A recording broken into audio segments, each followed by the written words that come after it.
Assalamualaikum warahmatullahi wabarakatuh. Halo teman-teman, kenalin, nama aku Indi. Hari ini kita akan membahas tentang sistem kardiovaskular. Yang pertama adalah hipertensi. Di sini ada cara mudah untuk menghafalkan nama-nama obat antihipertensi. Caranya adalah dengan mengingat abjad A, B, C, D dari A sampai D, di mana A mewakili ACE inhibitor, ARB, dan alpha 1 reseptor blocker, dan abjad B mewakili beta blocker selektif. Sementara huruf C mewakili kalsium channel blocker dan D itu adalah untuk diuretik. Nah, di sini kita akan bahas satu persatu, dimulai dari abjad A, yaitu ACE inhibitor dan ARB. Di sini ada skema yang dapat membantu kita untuk memahami bagaimana mekanisme kerja dari ACE inhibitor dan ARB. Normalnya, apabila ada tubuh mengalami tekanan darah, maka ginjal akan melepaskan renin, di mana renin ini akan mengubah angiotensinogen yang diproduksi oleh liver menjadi angiotensin 1. Nah, oleh ACE ini, angiotensin converting enzyme, maka angiotensin 1 akan diubah menjadi angiotensin 2. Angiotensin 2 ini apabila berkaitan dengan reseptornya, maka akan menyebabkan sekresi aldosteron, di mana sekresi aldosteron ini akan menyebabkan retensi dari air dan sodium. Reseptor angiotensin 2 ini yang berkaitan dengan reseptor 2 tadi akan menyebabkan vasokonstriksi dan menyebabkan aktivasi dari sistem simpatik, di mana hal ini dapat memicu kenaikan darah. Untuk pasien-pasien hipertensi, obat ACE ini akan bekerja di mana? ACE inhibitor akan bekerja di sini. Dia akan menghambat kerja dari enzim ACE, sehingga angiotensin 2 ini tidak akan terbentuk. Jadi proses ini tidak ada.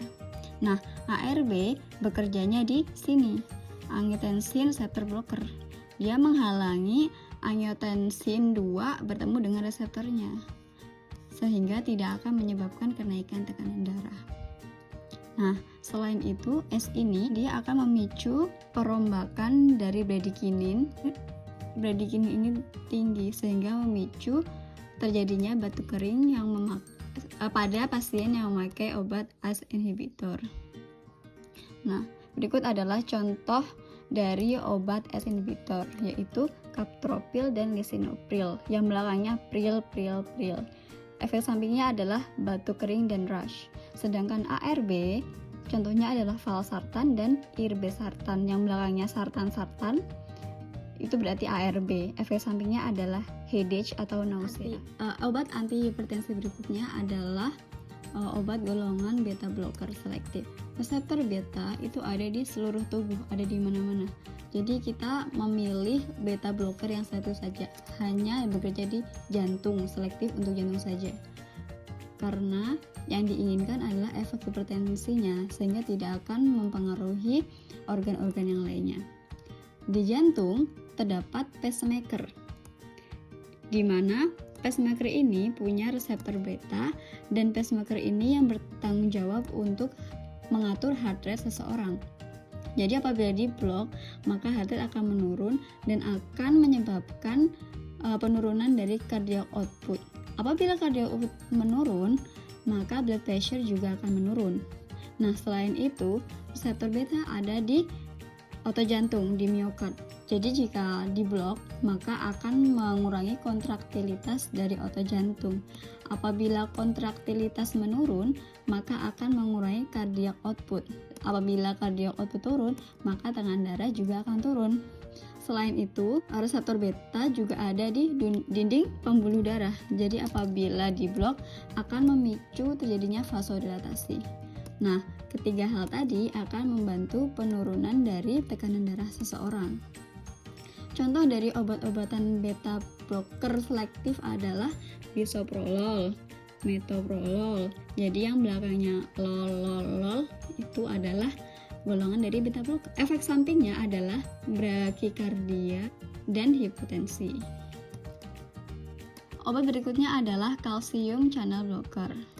Kalsium channel itu ada dua macam, ada T-type dan ada L-type.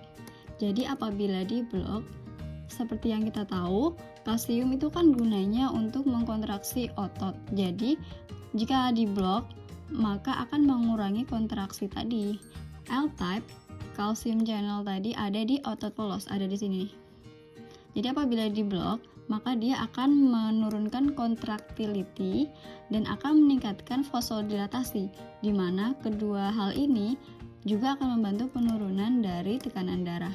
Sementara T-type ada di pacemaker di sini tadi, di SR0 ini. Jadi apabila diblok, maka dia akan menurunkan heart rate.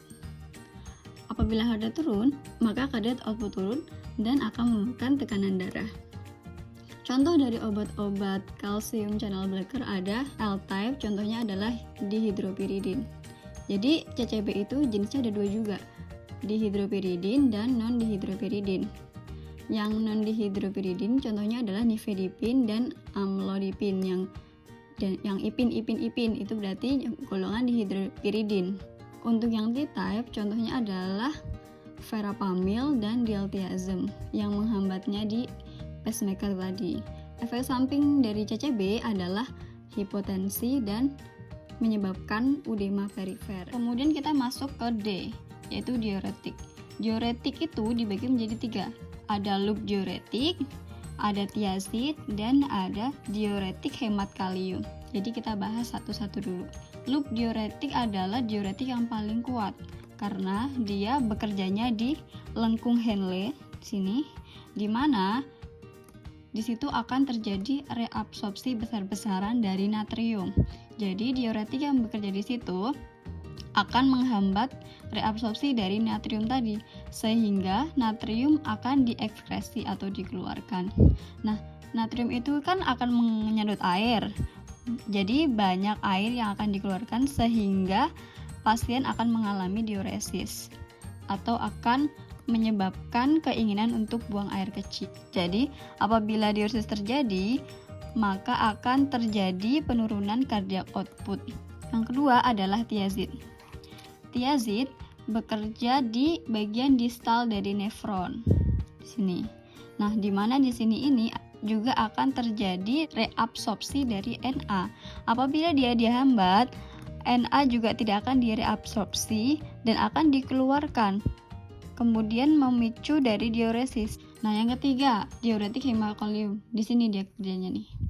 Nah, dia bekerja di bagian distal. Di sini juga terjadi reabsorpsi Na dan pengeluaran ekskresi dari kalium. Jadi pertukaran pompa dari Na dan kalium. Apabila di sini dihambat, maka Na akan diekskresi dan kalium akan direabsorpsi. Kebalikannya, makanya dia disebut dengan diuretik hemat kalium karena kaliumnya tidak diekskresi. Jadi apabila Na yang diekskresi, maka juga akan memicu diuresis. Contoh-contoh obat dari loop diuretik adalah furosemide. Untuk thiazid adalah HCT atau hidroklorothiazid. Efek sampingnya adalah hipokalemi, hiponatremi, dan hiperursemia. Sementara contoh untuk obat diuretik hemat kalium adalah spironolakton dengan efek samping hiperkalemi karena tadi kaliumnya tidak dibuang. Oke, jadi itu tadi penjelasan tentang obat-obat antihipertensi. Jangan lupa untuk memudahkan untuk kita menghafal, ingat A, B, C, D.